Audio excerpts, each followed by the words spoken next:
오늘 6기 6번째 시간입니다. 제목은 베들레헴의 초실절입니다. 6기 1장 19절에서 22절입니다. 6기 1장 19절에서 22절입니다. 같이 한번 읽겠습니다. 이에 그 두 사람이 베들레헴까지 갔더라. 베들레헴에 이를 때에 온 성읍이 그들로 말미암아 떠들며 이르기를 이가 나오미냐 하는지라. 나오미가 어, 그들에게 이르되 나를 나오미라 부르지 말고 나를 마라라 부르라. 이는 전능자가 나를 심히 괴롭게 하셨음이니라. 내가 풍족하게 나갔더니 여호와께서 내게 비어 돌아오게 하셨느니라. 여호와께서 나를 징벌하셨고 전능자가 나를 괴롭게 하셨거늘 너희가 어찌 나를 나오미라 부르느냐 하니라. 나오미가 모압 지방에서 그의 며느리 모압 여인 룻과 함께 돌아왔는데 그들이 보리 추수를 시작할 때에 베들레헴에 이르렀더라. 아멘. 자, 오늘 이제 본문 두 여인 나오미와 룻이 돌아옵니다. 금의 환영은 아니죠. 그럼에도 온 성읍이 소동이 일어납니다. 온 성읍이 이제 떠들며 이르기를, 그러니까 성읍 내에 유력한 가문이었던 우리 2절에 나왔죠. 엘리멜렉 가족이 먼 모압 지방으로 이주해 간 사실도 분명 한때에 아주 큰 화제거리였을 것입니다. 그런데 그로부터 10년이 지난 후에 낯선 여인과 함께 초라한 모습으로 나타난 나오미의 등장은 분명 이 작은 성읍 베들레헴에 온통, 뭐 지금이야 베들레헴이 수도가 됐지만 그 당시에는 작겠죠. 온통 벌집 쑤셔 놓을 것처럼 소동케 하니 충분히 그들에게 호사가들에게 아주 재미있는 화제거리였을 것입니다. 이가 나오미냐라고 얘기합니다. 이 말은 단순히 나오미가 고향으로 돌아온 것에 대한 놀라움만을 표현한 것이 아니고 오히려 남편과 두 아들을 잃고 이방 여인은 며느리만 데리고 빈손으로 처량하게 돌아온 나오미의 모습을 보고 연민의 정을 느껴 말한 탄성일 것입니다. 따라서 이 말은 10년 전에 고향을 떠날 때 전혀 다르게 변한 나오미의 모습과 그 처지를 반영한 말이죠. 여기 이제 나를 나오미라 칭하지 말고 말하라 하라. 그러니까 이제 자기가 자기 신세를 정확히 아는 거죠. 그래서 원래 나오미라는 이름은 아주 정확하진 않지만 보통 감미로운 자, 그리고 은혜로운 자, 사랑스러운 자라는 의미인데 여기서 마라는 우리가 잘 알듯이 뭐 마라의 쓴물 그러잖아요. 쓰라림, 괴로움, 쓰다 이런. 그러니까 이처럼 나오미가 돌아왔을 때의 현실은 고통스럽고 쓴 현실이죠. 그래서 모압에서 남편 두 아들 다 잃어버렸죠. 뭐 우리도 전통적으로 뭐라 그래요? 남편 잡아먹고 자식 잡아먹었다. 뭐 이런 그러한 그 악담과 괴담이 있는 것처럼 이 여인도 자기가 지금 마라와 같은 존재다라고 자기의 신세를 비참하게 돌아보고 있는 거죠. 이는 전능자가 나를 괴롭게 했다라고 표현합니다. 여기서 나오미가 특별히 하나님의 명칭을 전능자라고 부르고 있습니다. 샤다이라는 명칭을 택한 것은 백성이 순종의 길로 걸어갈 때는 무한히 축복을 해주시되 어그러진 길로 갈 때는 어김없이 공의로 심판하는 하나님의 속성을 나타내주는 명칭이죠. 나오미도 이런 의미에서 자신의 잘못을 뉘우치면서 사용한 말이죠. 그러니까 나는 전능자에게 징계를 받은 자다. 이렇게 이야기하고 있습니다. 20절에. 그래서 이제 21절에 보면 내가 풍족하게 나갔더니 라는 표현이 나옵니다.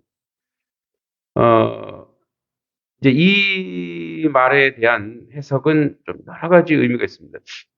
뭐 우리가 잘 알듯이 처음에 떠났을 때 뭐 유지 없고 좀 돈이 있었겠지만 아마도 그곳에서의 생활을 유지하기 어렵기 때문에 모압을 갔거든요. 그렇기 때문에 풍족하게 나갔더니라고 하는 말은 여러 가지 해석이 있을 수 있는데 에, 가족들 가 나왔을 때는 이제 남편과 이렇게 가족들이 이렇게 나갔지만 결국은 지방 귀족 가문으로서 모압을 떠날 때는 널리 알려질 정도로 부유했다는 주장도 있고 또 재산이란 말보다는 남편과 두 아들을 풍족하게 나갔음을 주장하는 사람도 있지만 이 모든 내용이 그래도 어느 정도 너무 가난하진 않고 어느 정도 좀 재산이 있는 사람이 더 조금 살아보겠다고 나간 것이 아닌가 이렇게 추론됩니다.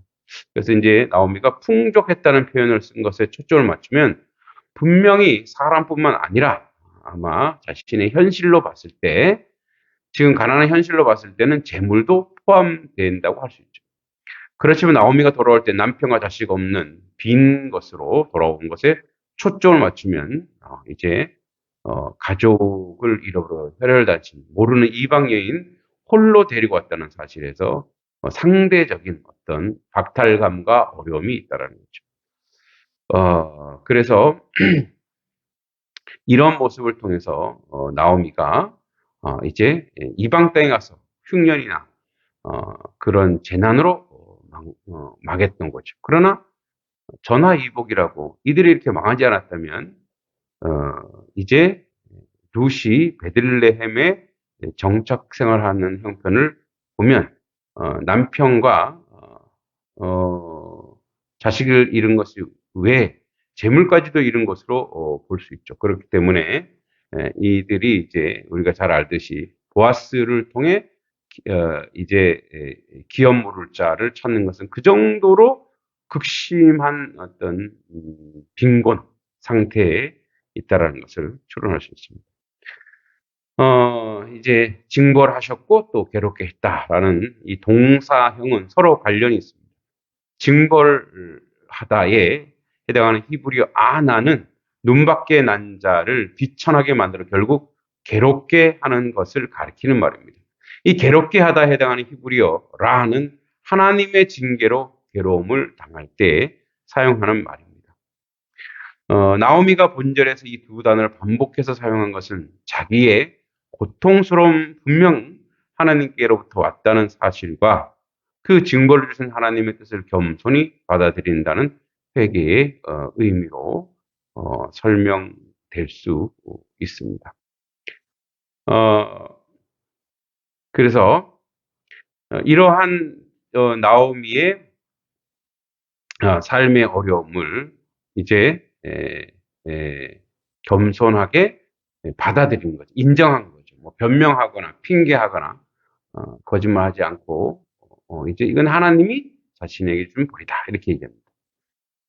이제 마지막 22절에 본절 1장의 요약이며 2장의 서론격입니다. 그래서 나오미가 모압 지방에서 그의 며느리 모압 여인 룻과 함께 돌아왔는데 그들이 보리 추수 시작할 때, 즉 초실절이죠. 베들레헴에 이르렀더라.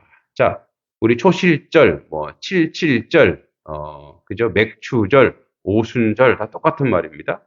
그때 이들이 시기적으로 이럴 때 돌아왔다는 거예요. 그러니까 이 룻의 귀환은 역사적 바탕 위에서 간략하게 서술하고 있는데 의미가 있는 거예요.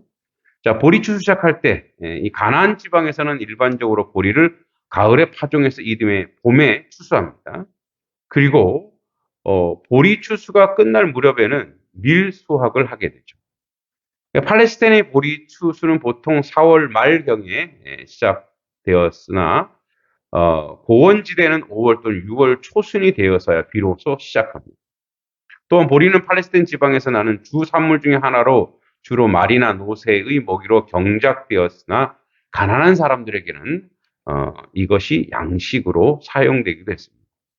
그리고 이스라엘 백성은 보리 수확 첫 열매를 하나님께 바치고 봉헌하기 위해 초실절 절기로 지켰습니다.